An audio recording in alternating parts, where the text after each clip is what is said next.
Sara moved into apartment 3 billion of the old Victorian building on Maple Street on a cool autumn evening. The property contains a number of apartments. As a result of the creaking floors and the dim illumination, the apartment had an unsettling atmosphere.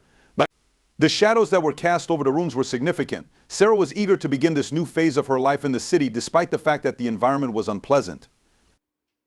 During the process of unpacking her possessions, she was unable to shake the impression that she was being tracked. She was able to catch glimpses of movement out of the corner of her eye every once in a while, but when she turned around to check, she found that there was nothing there.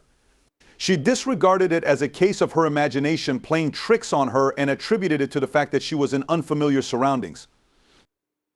The following evening, as Sara was lying in bed, she became aware of peculiar sounds emanating from the walls. It seemed as if someone were speaking in hushed tones just beyond her reach, and it sounded like whispers, which are very weak and difficult to distinguish. Her attempt to reassure herself that there was nothing to be terrified of was unsuccessful, so she attributed it to the fact that the old structure had settled.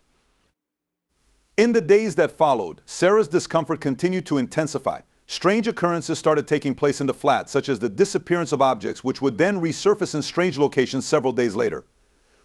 There were times when she was certain that she could feel a chilly air brushing over her skin, even though all of the windows were being closed. Sara was in the middle of preparing dinner when she became aware of footsteps reverberating in the hallway outside of her flat where she was staying. The footsteps continued to get closer and closer and closer until they finally came to a stop directly outside her door. She froze and listened intently as they approached. After a moment of hesitation, she gently opened the door, but there was no one there. Her heart was beginning to race. Sara has a vivid dream that night in which she saw a woman dressed in clothing from the Victorian era standing at the foot of her bed. The woman's eyes appeared lifeless and empty. As soon as she opened her eyes, she was unable to escape the notion that the dream was more than just a fabrication of her imagination. Sara immediately began conducting research on the history of the building in an effort to get to the bottom of the unusual incidents that were taking place in her flat. It was revealed by her that the building had been built in the latter part of the 19th century and that it had been used in the past as a boarding house for travelers who were traveling through the city.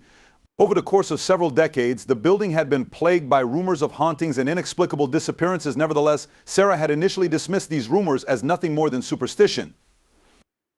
Sara, armed with this newly acquired information, sought out to her neighbors in the intention of gaining additional information about the shady history of the building. According to rumors, Mrs.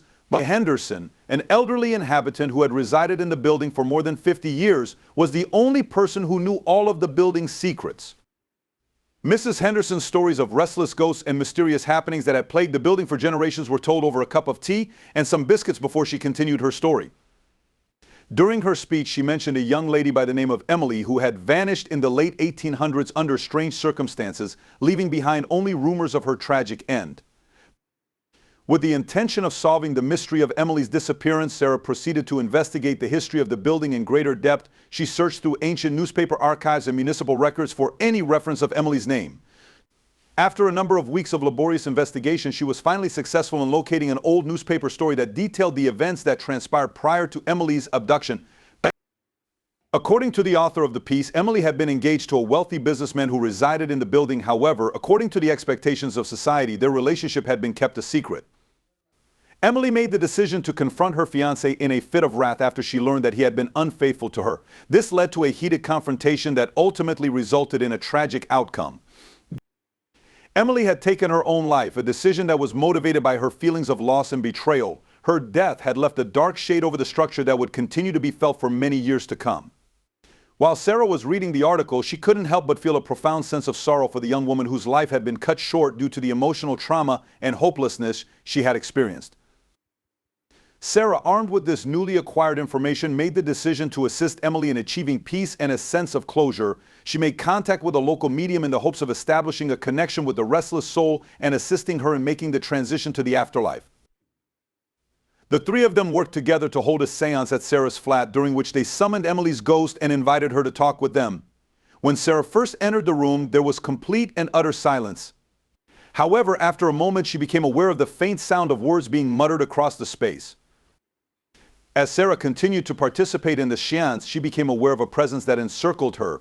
She had a chill that ran down her spine as Emily's spirit made its presence known. Emily conveyed her anguish and sorrow through the medium, describing the love she had lost and the need she felt to be reunited with the person she had loved. Despite the fact that she was crying, Sara went out to Emily and offered her words of consolation and words of comfort.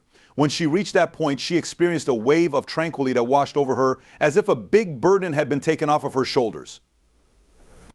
Sara felt a soft breeze brush against her skin as the seance came to a close. This was a subtle reminder that Emily's spirit had finally found the peace and closure that she had been looking for all along.